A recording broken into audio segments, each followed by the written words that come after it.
बिस्मिल्लाहिर्रहमानिर्रहीम। अस्सलाम वालेकुम। आप में से हर इकामा होल्डर ये चाहता है कि उसकी फैमिली मेम्बर्स उसके अजीज़ और अकारिब उनके लिए वीज़ा मिल जाए।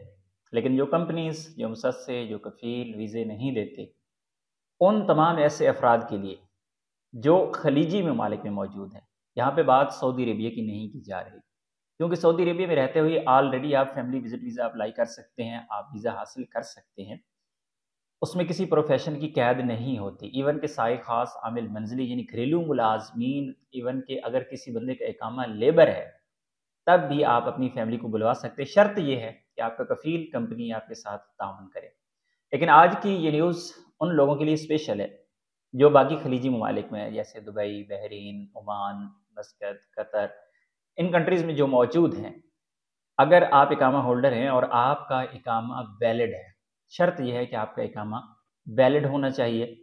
आप अपने अज़ीज़ों को, रिश्तेदारों को, करीबी रिश्तेदारों को आप बुलवा सकते हैं सऊदी अरेबिया के टूरिस्ट वीज़ा पे। इन खलीजी ममालिक में रहने वाले तमाम अफराद को इससे पहले जो सहूलत दी गई थी, वो मखसूस पेशों के लिए थी। यानी अगर कोई इंजीनियर है, कोई डॉक्टर है, कोई प्रोफ़ेसर है, कोई स्पेशलिस्ट है, यानी जो बड़े-बड़े मेहनत थे, उनको इजाज़त दी गई थी। लेकिन अभी तमाम इवन के कोई बंदा लेबर में है, उसका प्रोफ़ेशन लेबर है, तब भी उसका वीज़ा अपना भी उसे ऑनलाइन वीज़ा मिलेगा, टूरिस्ट वीज़ा सऊदी अरेबिया का।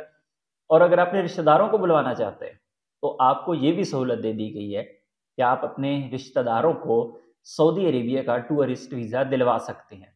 मसलन आप इस वक़्त दुबई में मौजूद हैं और आपकी फ़ैमिली आपके साथ है, तो फिर जब आपने सऊदी अरेबिया का सफ़र करना है, आप सऊदी अरेबिया को विज़िट करना चाह रहे हैं, उम्रा अदा करना चाह रहे हैं, किसी और गर्ज़ से आप विज़िट करना चाह रहे हैं और आपकी फ़ैमिली यूएई में मौजूद है आपके साथ, चाहे वो विज़िट वीज़ा पे है, तो आप उस फैमिली को भी साथ ले जा सकते हैं, आपकी उस फैमिली को भी टूरिस्ट वीज़ा मिल जाएगा। ये बहुत ज़बरदस्त सहूलत दी गई है।